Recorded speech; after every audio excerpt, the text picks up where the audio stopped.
देखिए बच्चों, high school की क्लास में सांख्यिकी के अंतर्गत आज प्रश्नावली पढ़ाई जाएगी तुमको 14.2, जिसमें बहुलक ज्ञात करना बताया जाएगा।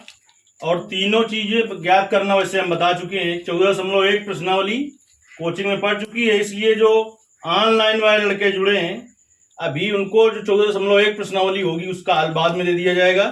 14.2 प्रश्नावली से देखिए। प्रश्नावली 14.2 में पहला सवाल क्या है? पर्दे को थका दिक्कत है, कम से कम आवाजें तुम्हारे मकाई दी जाई फ्री में। कह रहा है निम्नलिखित सारणी किसी अस्पताल में एक विशेष वर्ष में भर्ती हुए रोगियों की आयु को दर्शाती है। एक कॉलम में दिया है आयु वर्षों में, दूसरे में दिया है रोगियों की संख्या। जब इसके बाद कह रहा है कि उपरोक्त आंकड़ों के बहुलक और माध्य ज्ञात कीजिए। क्या ज्ञात करना है? बहुलक भी ज्ञात करना है और माध्य का मतलब यानी पहले ही सवाल में दो चीजें हमें ज्ञात करना है। क्या क्या? बहुलक और समांतर माध्य। दोनों केंद्रीय प्रवृत्ति के मापों की तुलना कीजिए।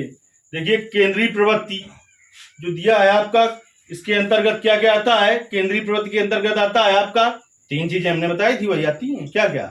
समांतर माध्य, माध्यिका और बहुलक, ये केंद्रीय प्रवृत्ति के अंतर्गत आती हैं। तो इसमें दो की कहा है, दोनों की तुलना कीजिए और उनकी व्याख्या कीजिए। दोनों की तुलना कीजिए और देखिए जब बहुलक ज्ञात करेंगे उसके बाद हम बताएंगे। बहुलक का मतलब होता है उस चीज की बहुलता है, और समांतर माध्य का मतलब होता है उसका औसत कितना आया, एवरेज क्या है उसका। ये इसकी व्याख्या होगी। जो आंसर निकलेगा उसके अनुसार फिर हम व्याख्या कर देंगे कि अधिकतम रोगी इस उम्र के हैं और उनका रोगियों की औसत उम्र इतनी है। जो समांतर माध्य निकलेगा उसे कह देंगे औसत उम्र है, और जो बहुलक आएगा कह देंगे इस उम्र वाले जो रोगी हैं उनकी अधिकता है यानी बहुलता है। ये व्याख्या होगी। चलिए पहले हम बहुलक ज्ञात करेंगे और फिर माध्य, जैसा कि प्रश्न में कहा है उसने। एक कॉलम में है बेटा आयु और कहे में वर्षों में, फिर दूसरे कॉलम में है कहे की संख्या, रोगियों की संख्या। पहले हम हल कर रहे हैं, क्या ज्ञात कर रहे हैं? पहले जो सारणी बना रहे हैं किसके लिए बना रहे हैं बताओ? बहुलक के लिए। बहुलक ज्ञात कर रहे हैं पहले। क्या है बेटा? 5 से तो बोल दो 5 से 15, 5 से 15, 15 से 25, 25 से 35, 35 से 45, 45 से 55, 55 से 65 और बस। रोगियों की संख्या कितनी है बेटा? 6, 11, 21, 23, 14, 5। चलिए खींच देते हैं लाइन फिलहाल हम। ये बहुलक ज्ञात करना है। तुम तुरंत सोचने लगे होगे क्या करना है, मैं नहीं सोच रहे हो अभी तक। बहुलक वर्ग की बारंबारता चाहिए। अरे इधर देखिए बारंबारता की तरफ, सबसे ज्यादा बार कौन सा पद है? 23। तो उसके सामने चले जाना है आपको, क्या क्या मिल जाएगा? ये तो हुई आपकी का मान हो गया, ये F का मान हो गया। इसके ऊपर की बारंबारता क्या होगी? F1। इसके नीचे की बारंबारता क्या होगी? F2। और इसके सामने के वर्ग अंतराल की निम्न सीमा क्या होगी? L। क्या होगी? L बराबर कितना है बताओ? अच्छा, तो L बराबर बेटा आ गया कितना? 35। F बराबर 23 और F1 बराबर 21 और F2 बराबर 14। नहीं समझ पाए हो क्या? बहुलक ज्ञात करना बताया है तो क्या बताया था आपको? बारंबारता वाले में देखना होता है सबसे ज्यादा बार क्या आया है। 23 है सबसे ज्यादा बार, तो जो सबसे ज्यादा बार हो वही F का मान होता है। उसके ऊपर पद की जो बारंबारता होती है वो क्या होती है? F1। और उसके नीचे पद की बारंबारता क्या होती है? बहुलक वर्ग। ये हुआ बहुलक वर्ग के सामने के वर्ग अंतराल की निम्न सीमा यल होती है। निम्न सीमा क्या होती है? यल। तो देखिए निम्न सीमा कितनी है इसकी? 35। अरे 35 और 45 है तो छोटा कौन सा हुआ? वही निम्न सीमा होगी 35। ये जो आपको दिया है बेटा ये है बारंबारता। ये क्या है? बारंबारता है। चलिए अब हम बहुलक ज्ञात कर देते हैं। क्या ज्ञात कर देते हैं? बहुलक। बहुलक का सूत्र क्या लिखाया था, कोई बताएगा? यल प्लस और यफ माइनस F1 अपान 2F minus F1 minus F2 into H. देखिए एच रह गया अभी। एच क्या होता है वो भी लिख दे बेटा, सूत्र में उपयोग होगा एच। जो बहुलक वर्ग की बारंबारता है उन दोनों की बहुलक वर्ग की जो बारंबारता है, जो बहुलक वर्ग है तो वर्ग ज्यादा बारंबारता है, उसके सामने का जो वर्ग अंतराल है उसके बीच का अंतर यच होता है। यानी उच्च सीमा माइनस निम्न सीमा। तो उच्च सीमा कितनी है बहुलक वर्ग की? निम्न सीमा 35। तो यच का मान कितना आ जाएगा? 10। अब सभी मान मिल चुके हैं, अब केवल सब मान हमें कहां पर रखने हैं? सूत्र में रखने हैं। चलिए बेटा यल का मान कितना है? यल का मान 35 प्लस यफ का मान 23 माइनस F1 का मान 21 बटे क्या का मान 2 और यफ का मान 23 माइनस F1 का मान माइनस F2 का मान 14 इंटू एच का मान 10। तो देखिए 35 और प्लस 23 में 21 कम करेंगे कितना बचेगा? बच्चे 23 दूनी 46 माइनस जोड़ दो 5 और 35 गुणते 10। तो कितना हो जाएगा बेटा? 35 प्लस 2 बटे कितना 46 में कम कर दीजिए 35 11 सही है। 46 में नहीं 11 गुणते 10। 35 धन 10 दूनी 20 बटे होशियारी का एमा है 13 का भाग 20 में दे दीजिए। कई बार जाएगा? एक बार। 13 आया, कितना शेष बचा? 9। दशमलव लगा दिया, 0 बढ़ा दिया, कितनी बार जाएगा? 8 बार। कितना शेष बचेगा? 2। दशमलव लगा चुके हो, 0 बढ़ाने की पावर तुम्हारे पास है तो पावर का यूज करो अपन। कितना बचेगा? दशमलव लगा है तो चाहे तो 1 0 और बढ़ा दें। कई बार चला जाएगा? हमने कहा 2 अंक तक दे लो तो काम चल जाएगा, तुमने 3 अंक तक दे लिया, इतने से पूरा काम चलेगा तुम्हारा। 35 धन 1.818 जब जोड़ लेंगे तो कितना आ जाएगा बेटा? 36.818। जो दिया था आयु ये वर्षों में दी थी, वर्ष लिख सकते हैं, नहीं तो इतना ही रहने दें। देखिए जो बहुलक आ रहा है इतना आ रहा है कि नहीं, फिर हम हल करते हैं समांतर मान। सही है 36.8 आ रहा है, सही है। उसने 1 दशमलव के बाद 1 अंक तक दिया है। अब हम क्या ज्ञात करेंगे बेटा?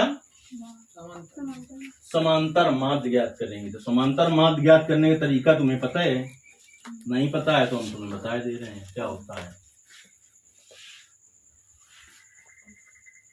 अब हम हल करेंगे। अभी हल किया हमने किसके लिए? बहुलक के लिए। सवाल यही है, लेकिन क्या ज्ञात करना है? समांतर माध्य ज्ञात करना है। क्या ज्ञात करना है? समांतर माध्य। चलिए तो अब ये सब आपको साफ करना पड़ेगा, नहीं करना पड़ेगा?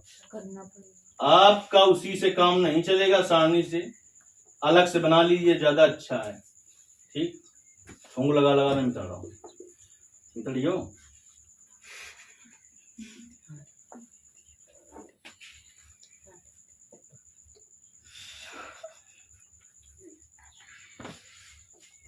अब बताइए बारंबारता ज्ञात करने के लिए तो बारंबारता जब हो गई, समांतर बारंबारता ज्ञात करने के लिए, समांतर माध्य ज्ञात करने के लिए अगर वर्गीकृत आंकड़ा है तो अगला कॉलम हमें मध्य बिंदु का बनाना पड़ेगा, यानी यक्ष तो निकालना ही पड़ेगा, चाहे जिस विधि से आप हल करें, चाहे प्रत्यक्ष विधि से, चाहे लघु विधि से, और चाहे पग विचलन विधि से, किसी भी विधि से करें, लेकिन यक्ष का मान बिना निकाले तो कुछ कर ही नहीं सकते।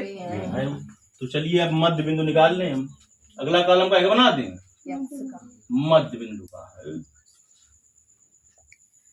मध्य बिंदु और यक्स।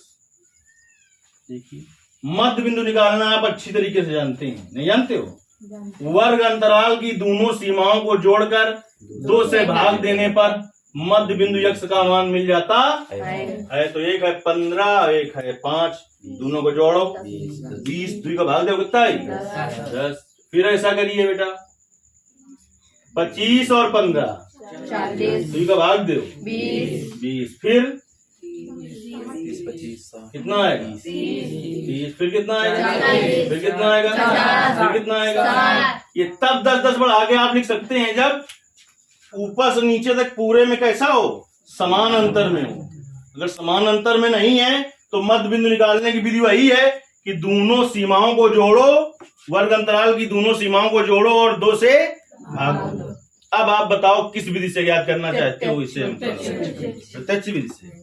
फ्री के खाओ मर जाओ शायद। अगला कॉलम का बनाओ परी यफ इंटू यक्स का, यफ इंटू यक्स का।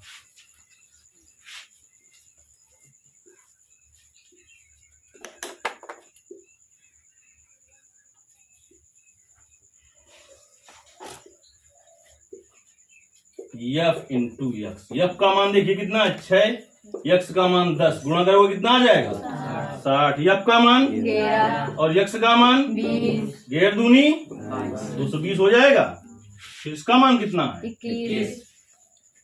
21 है, फिर 30 कितना हो जाएगा 21 तिरका शाम तक जोड़ लो। 23 गुणते 40, 23 का पढ़ाओ चाहिए ना हो अगर तो 4 गुणा कर लो, 4 3 12, 3 दूनी 6, 7 और 1 0 रहा 0। 14 गुणते 50, 14 5 700, 5 गुणते 60, 6 पंचे 300।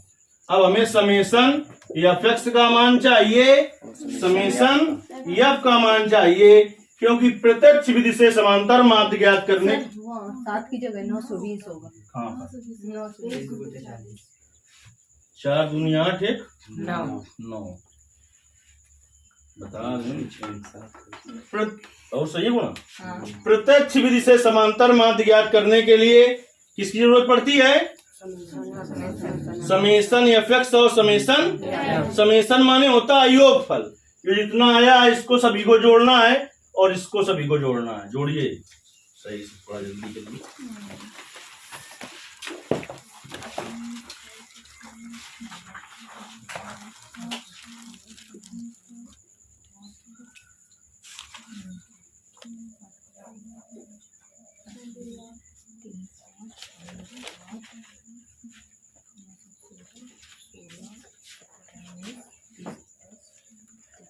सबको जोड़ना है अपना अपना, जो दूसरे के सहारे बैठे रहो।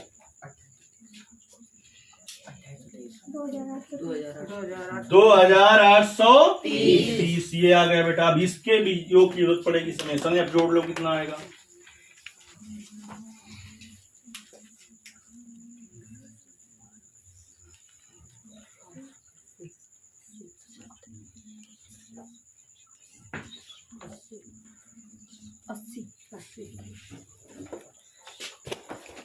और जोड़ा किसी ने 80। चलिए अब सूत्र लगाते हैं बेटा। प्रत्यक्ष विधि का समांतर माध्य ज्ञात करने का सूत्र होता है समांतर माध्य, जिसे कहते हैं यक्स भाग बराबर समेशन एफ एक्स बटे summation F. Summation F x का मान 2830 बटे समेशन एफ का मान 80। इससे कट गया, 8 का भाग इसमें देना है। इधर दे लीजिए अपना, गलत ना हो। इतनी होशियारी दिखाने की जरूरत नहीं कि गलत हो जाए। 8 तिरका 24, कितना बचा 4 और ये 3 आ गया। 8 5 40, कितना बचा 3, दशमलव लगा दिया। 8 तिरका 24, कितना बचा 6, दशमलव लगा दिया, बढ़ा सकते हैं। 8 सते 56, पूरा कितना बची 4। तो 40, 8 5 40। तो बेटा आ जाएगा 35.375। उसने क्या कहा था आपसे कि समांतर माध्य और बहुलक तो ज्ञात ही करना है, लेकिन और क्या करना है? उत्तर नहीं इतना आ रहा है कि नहीं? आ रहा है। समांतर माध्य और बहुलक ज्ञात करना है। फर्स्ट चीज उसने कही थी, दोनों में कहा था दोनों केंद्रीय प्रवृत्ति के मापों की तुलना कीजिए और उनकी व्याख्या कीजिए। तो देखिए बहुलक कितना आया था?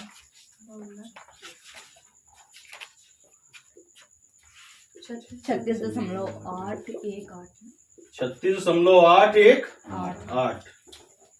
अच्छा, देखिए दोनों आंकड़े क्या बता रहे हैं।